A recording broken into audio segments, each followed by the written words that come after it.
To officially inform you about the intention of the family to work closely with the Ministry of Youth and Sports, the Football Association, and the government led by your good self to give our brother a befitting burial. Christian Achu was a very, very dedicated footballer who had 66 caps for the Black Stars. The height of his career was in the year 2015 when he scored the best goal of the tournament at the AFCON. He was also selected as a member of the team of the tournament. And most importantly, he was voted the best player of the tournament in the year 2015. Christian Achu served the Black Stars with all his heart. He served all national teams as and when he was called upon. And until his demise, he was still a member of our team, so long as the team selectors picked him. Beyond the field of play, Your Excellency, he was a philanthropist. His deeds and works are all over the place. And I think the world has spoken to all the good deeds that Christian Achu Trasam did to mankind. Your Excellency, the family is humbled to have been received by your good self, and we are ready to work closely with your good self to find a befitting resting place for our dear brother. Thank you very much. President of the FA, the sister of Christian Achu, and members of the delegation. I first of all to welcome you to Jubilee House, the seat of the presidency of our country.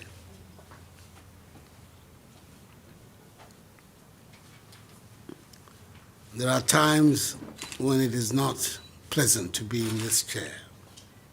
Today is one of them.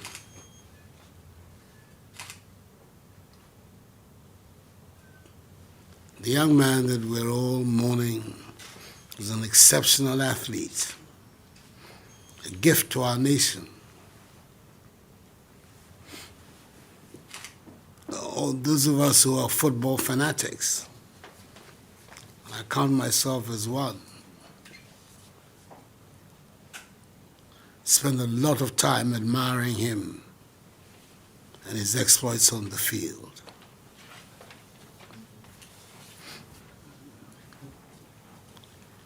The news that came from Turkey as a result of this tragedy that occurred there was also a very tortuous experience for us, because initially we were made to understand that he was all right, and then came the concluding, defining news that indeed he had been called by the Almighty. It's a tragedy for his family, it's a tragedy for his community, and it's a tragedy for our country. I want to express to you, representatives of his family and of the football fraternity of Ghana, my deep condolence and sympathies for what has happened. And I speak not just for myself, but for the entire 31 million people of our country.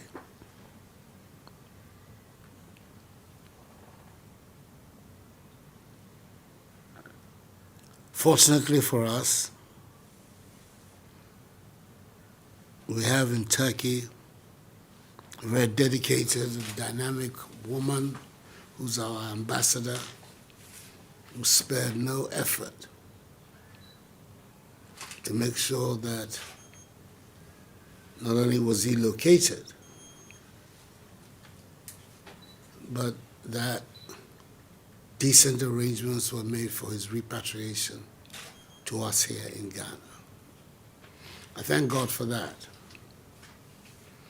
Just as I thank God also for the cooperation of the Turkish authorities, who have proved that a friend in need is indeed a friend indeed. I've had the privilege of talking to the Turkish President Erdogan to express our collective thanks to Turkey and to his government for the assistance that they gave, not just in locating our compatriot, but also facilitating his return back home.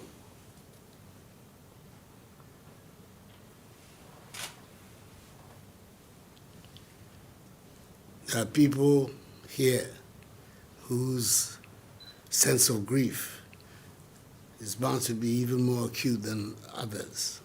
And I speak particularly about his twin sister and the brothers. And I know this must be a very difficult moment for you.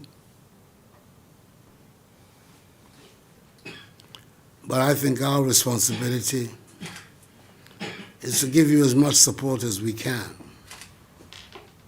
It can never erase the loss of this very brilliant man. But there it is. I always console myself with the thought that at the end of the day, no matter the circumstances, the Almighty will call each one of us one by one. And perhaps that was his destiny, that he be called in this tragic way.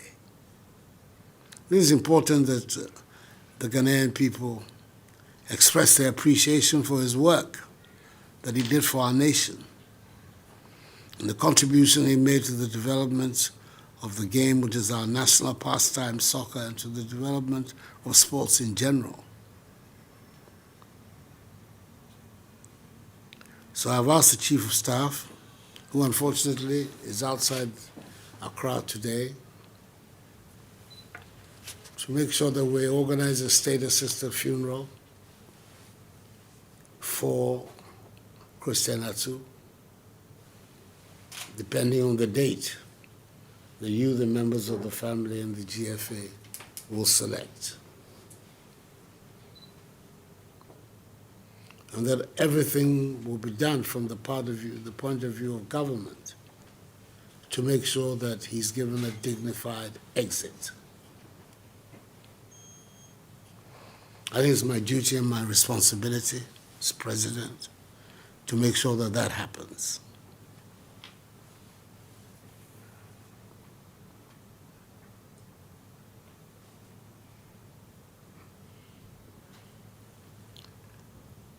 I don't know what your plans are, but I would think that the sooner we can get this unfortunate episode behind us, the better for all of us, as a nation, as a community, as a family, as a sporting fraternity, and not to have it linger for too long. But as I say, the decision as to when the funeral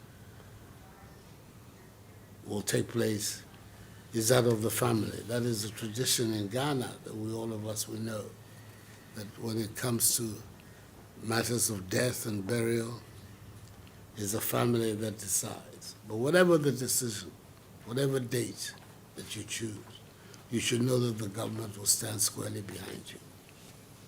And you have my deep sympathies about what has happened. It's a tragedy that this young man who did so much for our country, not just on the field of sports. I've heard about all the philanthropic work that he did, should end his life in this tragic manner. But the ways of the Lord are not the ways of man. So we cannot understand what he understands. All that we can do is to do our best to go through the experience.